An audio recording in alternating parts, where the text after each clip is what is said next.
have a mother who lives alone. Contemplating her circumstances, I approached my husband about the idea of living closer to my mother's house. However, he flatly retorted, "We are not moving near your mother's house. We should live with my parents instead." I was shocked. He just disregarded my feelings and tried to impose his will. With a deep sense of frustration, I decided to take matters into my own hands. My name is Isabella. I'm 30 years old. I live with my husband, Mark, and our 2-month-old son, Chris. Mark and I work at the same company. Although we are in different departments, we often work together on projects, and we share a number of acquaintances. We had a grand wedding celebration with our colleagues, and I was determined to make our married life a happy one. Initially, Mark and I lived in his apartment. However, as it was quite cramped, we decided to move. We wanted to have a child eventually, so we agreed to move into a larger apartment and consider buying a house later on. Casually browsing property listings on my smartphone, I started a conversation with Mark. "I don't want to quit my job even after we have a child," I said. Mark responded with a smile. "You love your work, Isabella. You should do what you like." "But it seems that the competition for daycare spots is pretty high. We have to think about that too if I'm planning to return to work." "Well, I guess you're right. We'll figure it out somehow," Mark nonchalantly replied, fiddling with his smartphone. I then decided to bring up an idea that I had been contemplating for a while. "You know, there's something I've been wanting to talk about," I began. "Oh? What is it?" he asked. "I'd like us to live closer to my mother's house, just in case something happens." "Why would we do that?" he inquired. "Well, you know my father passed away a few years ago, so my mother is living alone now. I want to be able to rush over if something happens." "Your mother seems fine. There's no need to worry about that now." "Well, yes, but I think it's better to have someone close by who can support us when we have a child." His response was noticeably reluctant. I tried to persuade him further. "If it's just the two of us raising the child, it could be quite difficult, right? If my mom is nearby, I believe it'll ease your burden," I insisted. "Nah, I can't do that," he countered. "What? Why not?" "Because if we live near her mom, we'll have to see her often. That would be stressful." "I understand your concern, but I promise I'll try my best not to burden you." "When we have a child, you won't be able to work for a while, which means we'll be living on my income alone, right? So why should I have to deal with the extra stress?" "Well," in response to my silence, he coldly stated, "We're not moving anywhere near your mother's house." "But," I protested. "After giving birth, you won't be able to contribute to the rent or the living expenses, right? Yet, you're the only one thinking about what's convenient for you. Don't you think that's a bit selfish?" "Hold on, what kind of logic is that? Sure, I wouldn't be able to work for a few months after giving birth, but does he really need to be so negative about it? Don't you think we should try harder to cooperate as a married couple?" My husband's actions didn't make any sense, and I felt that if I continued to speak up, things would not progress in a positive way.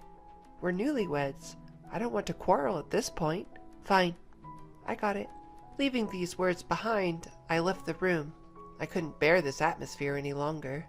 Eventually, I gave up on living near my mother's home and decided to settle in an area close to both of our workplaces. After moving, work and our marital relationship were going fairly well, and we were leading relatively peaceful days. One day, I found out I was pregnant. My work was going well, so I felt a little guilty, but my child was my top priority. Taking handovers into account, I worked up until the last possible moment before my family leave. Since I had more free time after starting my family leave, I started visiting my mother more often. My husband Mark was coming home past midnight almost every day due to overtime work. If things continued this way, I would undoubtedly have to single-handedly raise our child after giving birth.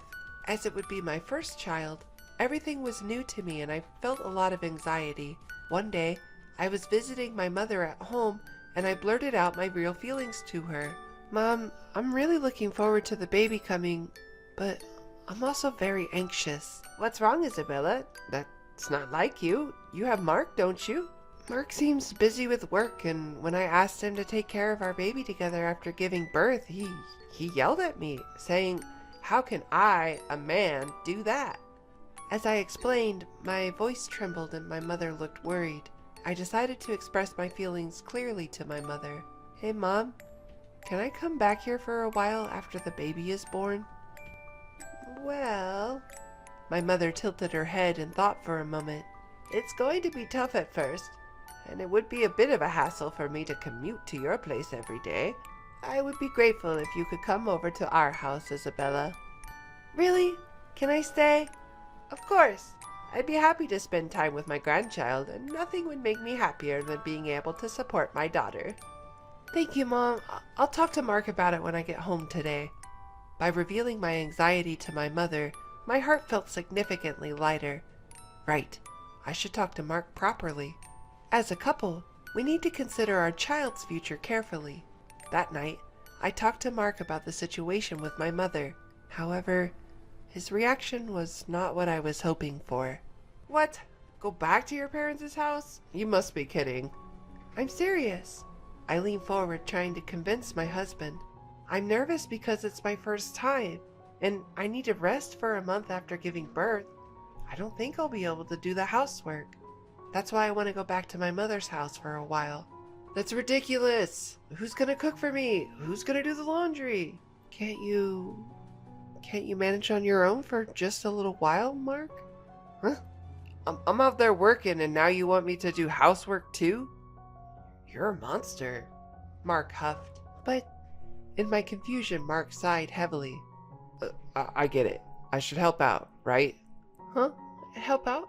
That's what I'm saying. I'll assist with childcare. I'll handle the chores and childcare for the first month after birth, okay? That way, there's no need for you to go back to your mother's home, right? "Well, I guess so." Okay, then it's settled. I'll help out. This discussion's over. I understand. I wasn't entirely convinced, but the best thing for our family would be if we could work together to raise our child. I felt some apprehension, but I decided to trust Mark's words. I gave up the idea of going back to my mother's home and called my mom to explain the situation. "I see. I was looking forward to your visit, so it's a bit disappointing. But it's a good thing, right? Mark said he'll help, hasn't he?" "That's true, but I thought it would be more reassuring with you, Mom, given your experience with childcare." "Oh, there are plenty of couples who take on everything from the start without returning home. You should take advantage of Mark's support and try your best together." "Okay, I understand." As I was about to hang up, my mother stopped me. "Oh, and what's up? Always tell me when something happens. I'm always on your side, Isabella." "Thanks, Mom. I'll try my best with Mark."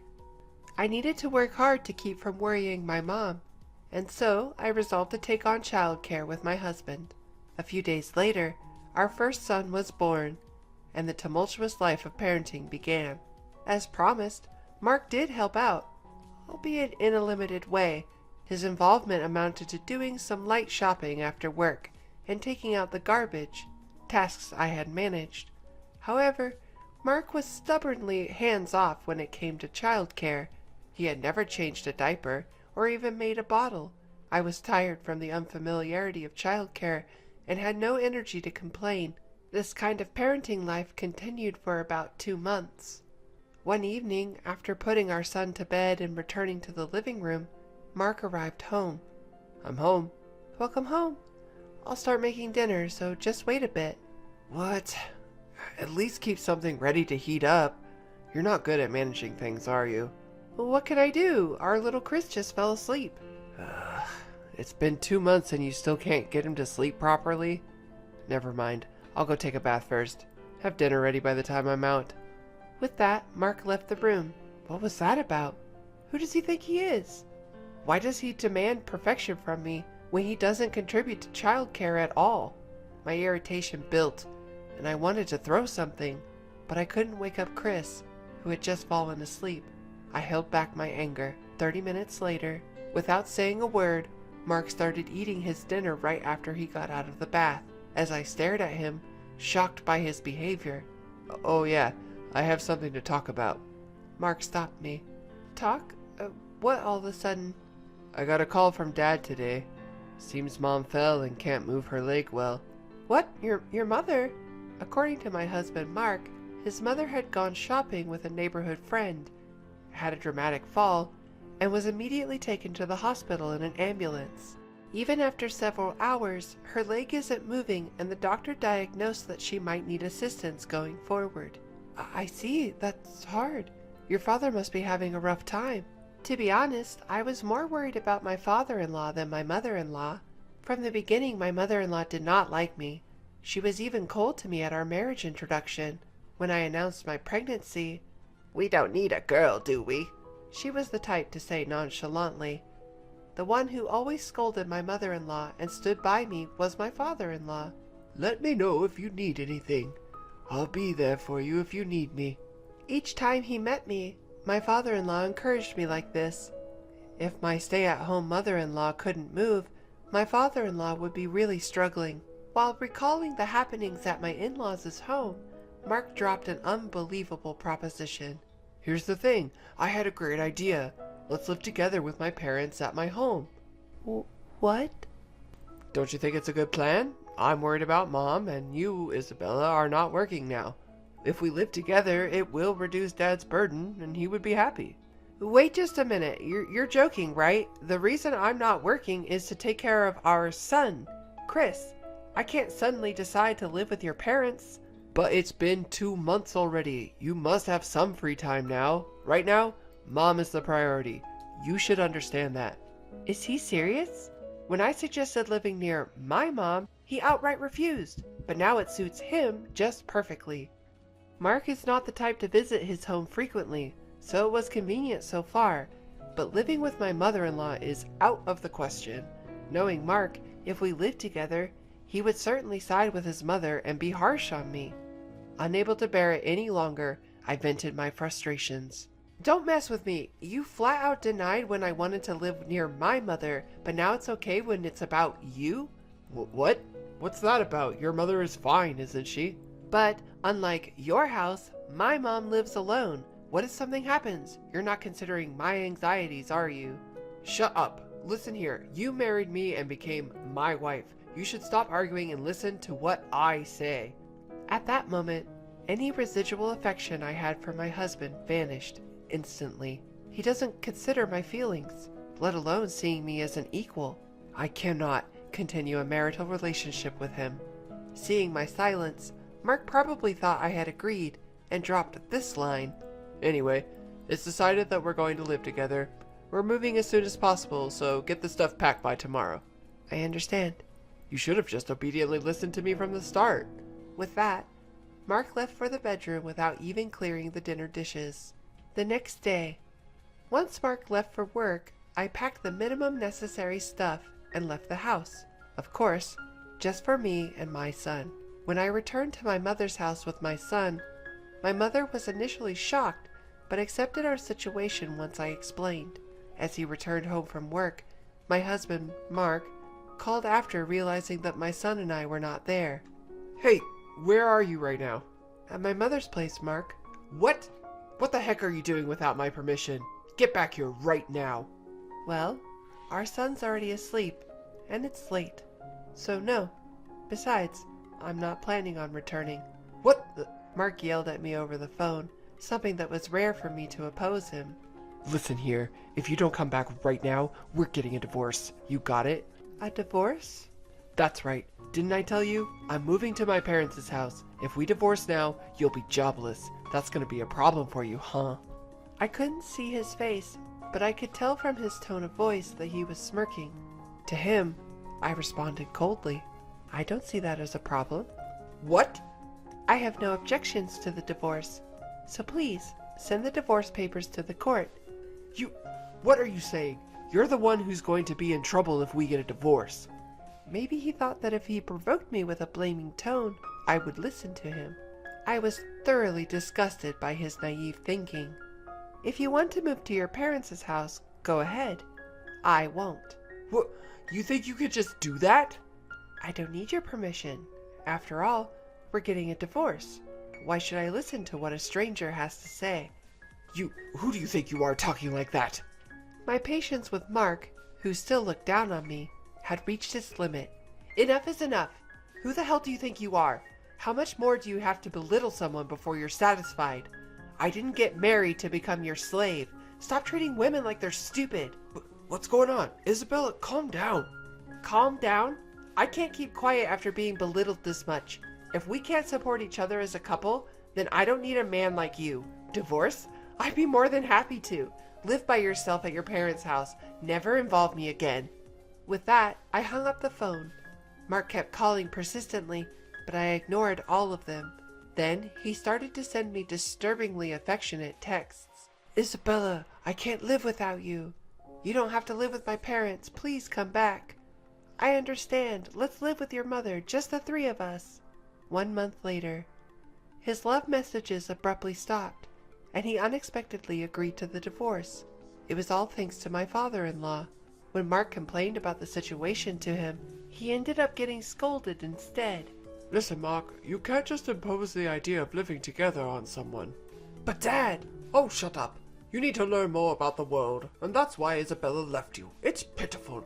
My stern father-in-law, after scolding my husband, instructed him to proceed with the divorce.